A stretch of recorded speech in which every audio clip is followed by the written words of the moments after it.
Bonjour, que Dieu soit loué, que Jésus-Christ soit glorifié parmi nous ce matin, que le Saint-Esprit nous conduise dans la méditation et dans le partage de la parole de Dieu ce matin.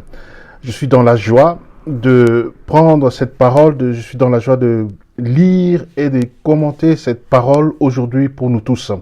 Que le Dieu de notre Sauveur Jésus-Christ, le Père éternel, soit glorifié. Prions. Père éternel, je te remercie pour tes bontés envers nous.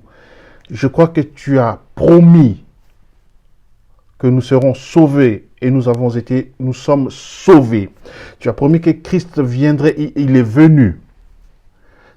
Christ nous a promis le Saint-Esprit est venu nous rappeler que nous sommes enfants de Dieu. Le Saint-Esprit est venu nous mettre la parole de Dieu dans nos cœurs et c'est cette parole que nous voulons partager ce matin. Que ton nom soit sanctifié, Père. Que ton règne vienne en ce moment-ci. Je vais parler à quelqu'un. Que ton cœur soit préparé. Préparé par la parole de Dieu. Préparé par la présence de Dieu. Préparé par le Saint-Esprit. À qui nous voulons rendre tout honneur et gloire pour les siècles de siècles. Parce qu'à l'annonce du nom de Jésus, tout genou fléchit au ciel, sur la terre et sous la terre. Et c'est ce nom que nous annonçons ce matin. C'est ce nom que nous glorifions ce matin. À lui soit l'honneur, la louange et la gloire pour les siècles de siècles. Amen. Alléluia. Yes. Dieu veut parler à quelqu'un ce matin. Dieu veut te dire ce matin que tu es son enfant et qu'il ne t'a pas oublié, que tu es dans son plan parfait, dans son plan parfait. Quoi qu'il arrive, qu'il neige, qu'il pleuve, qu'il vente, tu es dans son plan parfait. Amen, amen, amen, amen, amen. Alors, si nous sommes dans le plan parfait de Dieu, si tu es dans le plan parfait de Dieu, attends-toi à lui ce matin. Attends-toi à lui aujourd'hui. Attends-toi à lui cette semaine. Attends-toi à lui tous les jours. Parce qu'il veut te parler de cœur à cœur. Il veut être proche de toi. Tellement proche que vous allez développer ensemble, lui et toi, des mécanismes, une façon particulière de vous parler, de converser, de vous comprendre. Croyez-moi, Dieu a un plan parfait pour chacun de nous. C'est notre Père. Et il ne veut pas que nous soyons dans l'ignorance des choses qui le concernent. Et même des choses qui nous concernent. Parce qu'il a inscrit dans son livre tout ce que nous devrions faire. En d'autres termes, pour utiliser les mots actuels, il a un scénario où il a écrit tout ce que tu dois faire. Tout ce que tu dois faire. Et pour connaître tout ce scénario, il faut que tu t'approches de lui, que tu sois intime avec lui. Et Psaume 139 dit qu'avant même qu'une parole arrive dans ma bouche, sur mes lèvres, toi tu le connaissais. Ce Dieu souverain, ce Dieu puissant est ton Père, il est mon Père et il veut nous partager ce matin, il veut nous parler ce matin. Et il veut te parler encore et encore, dans ton sommeil, dans ton lieu de travail, en famille, partout. Alléluia, que le nom de l'Éternel soit glorifié ce matin. Alors, je reviens sur le texte que Seigneur m'a mis à cœur aujourd'hui. Le texte est dans 1 Samuel au chapitre 16, au verset 7. Mais je prends la dernière partie du verset, tout simplement. Il est dit dans ce verset 7b, « L'Éternel ne considère pas ce que l'homme considère. L'homme regarde ce qui frappe les yeux, mais l'Éternel regarde au cœur. » Dieu ne considère pas, le Père Céleste ne considère pas ce qui frappe aux yeux des hommes. Mais il regarde le cœur de l'homme. Et dans le cœur de l'homme, dans ton cœur, mon frère, ma sœur, toi qui m'écoutes ce matin, dans ton cœur, Dieu a placé sa parole. Et il te donne la clé d'accès à cette parole par la prière, par la communion, par l'intimité, par une conversation. Conversation vraie, directe avec lui. par le Saint-Esprit. N'est-ce pas qu'il est dit dans la parole de Dieu que le Saint-Esprit nous rappellera la parole de Dieu. Le Saint-Esprit fera monter dans notre souvenir la parole de Dieu. Et c'est par lui que nous avons l'être. Et c'est par lui que nous pouvons mettre cette parole en pratique. Alléluia. Ce matin, Dieu veut faire un miracle dans le cœur de quelqu'un. Ouvre ton cœur aujourd'hui et Dieu veut t'utiliser en tant que dispensateur, en tant qu'ambassadeur, en tant que homme de puissance pour manifester sa puissance sur la terre. Alors il dit que l'Éternel ne considère pas ce que l'homme considère. L'homme regarde ce qui frappe les yeux, mais l'Éternel regarde au cœur. Nous avons un défi à relever. Et c'est pourquoi j'utilise cette méditation. L'Église face au défi du 21e siècle. Donc l'Église, ce n'est pas les 4 murs, un bâtiment avec un toit. L'Église, c'est toi, moi, lui, elle, qui avons cru en Jésus-Christ. Nous sommes le corps de Christ, nous sommes le temple de Dieu sur la terre, nous sommes l'Église, les pierres vivantes, bâties sur le roc qu'est Jésus-Christ, la pierre angulaire. Donc, l'Église, face au défi du 21e siècle, nous sortons où nous sommes, où nous sortons, selon que vous considérez l'affaire, d'une période de crise planétaire, crise du Covid-19. En effet, même l'Église est frappée. L'Église est aussi frappée par cette crise. C'est un défi que le monde lance et aussi à l'Église. Mais Dieu utilise cela. Dieu utilise cela. Non, il utilise cela pour aussi relever son Église, pour révéler à son peuple que je ne vous ai jamais abandonné. Mais revenez sur les anciens sentiers que moi j'ai établis pour vous. Venez à ma rencontre et vous verrez les choses selon ma vision, selon mes lunettes qui ne sont pas tronquées, selon mon plan parfait pour l'humanité. Et vous faites partie de l'humanité et vous portez pour le Seigneur le pouvoir de dire aux hommes où est Dieu et quel est le temps de Dieu dans son agenda pour l'humanité. Donc c'est un défi réel pour l'Église.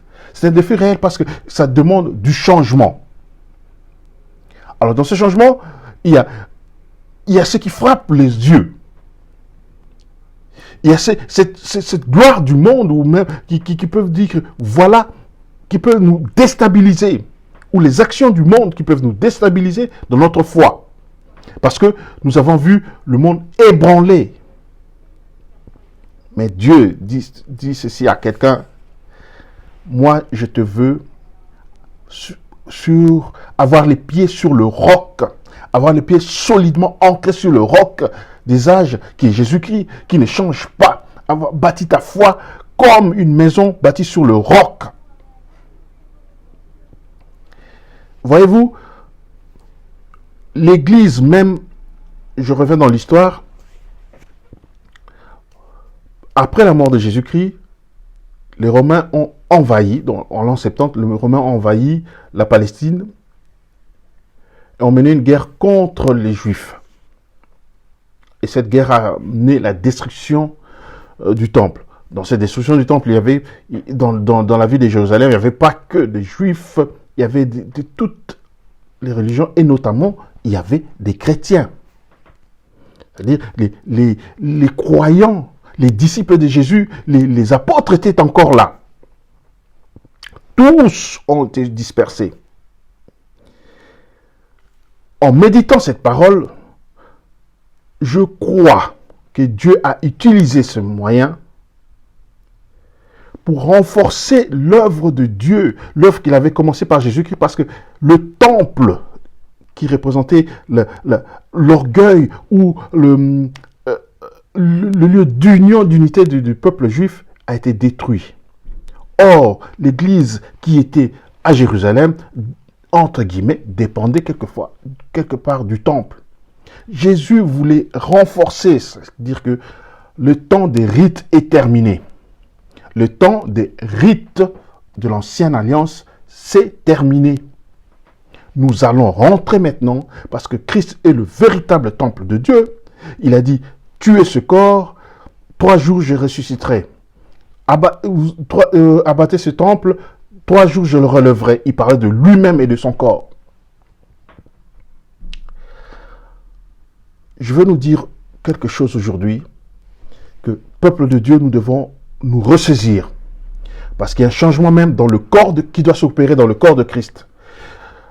Le Seigneur est en train de nous sortir d'une église, entre guillemets, dite pastorale, d'une église où nous dépendons tous des programmes, où nous dépendons des schémas établis, des rites établis, pour nous attacher réellement à lui, comme c'était dans la première église à Jérusalem et partout ailleurs.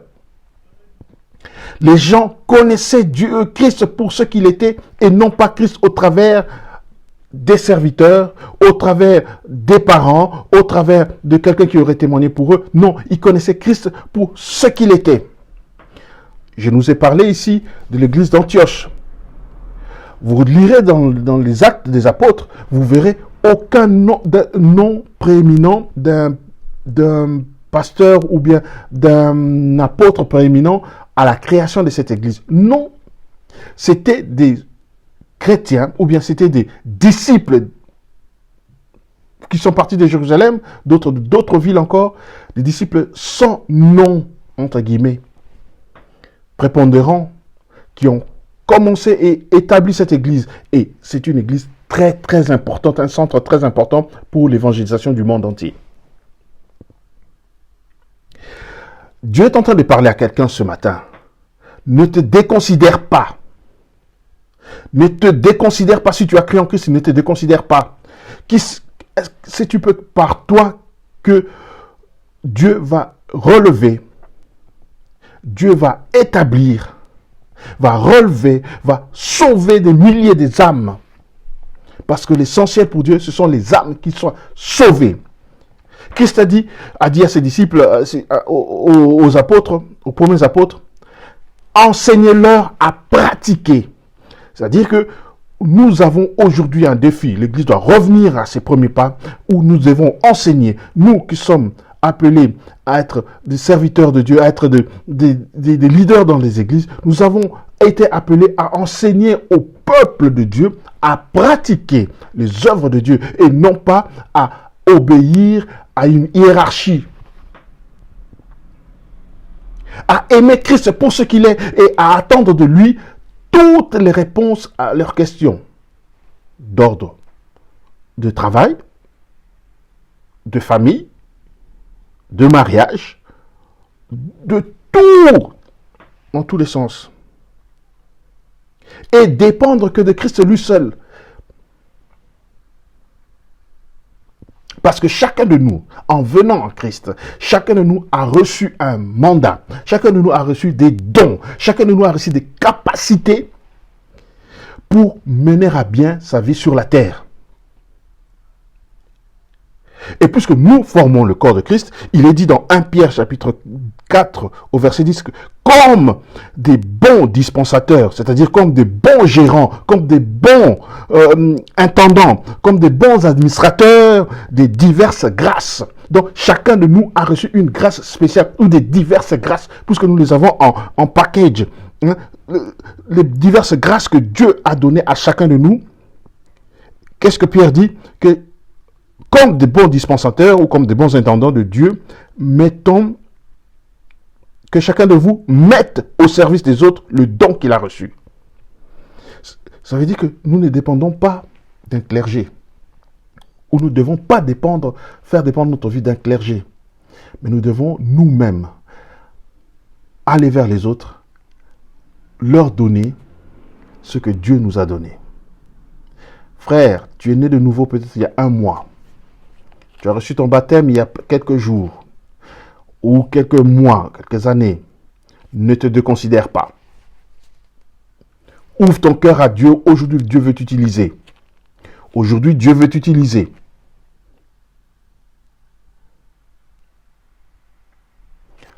Prends pas peur. Ne prends pas peur.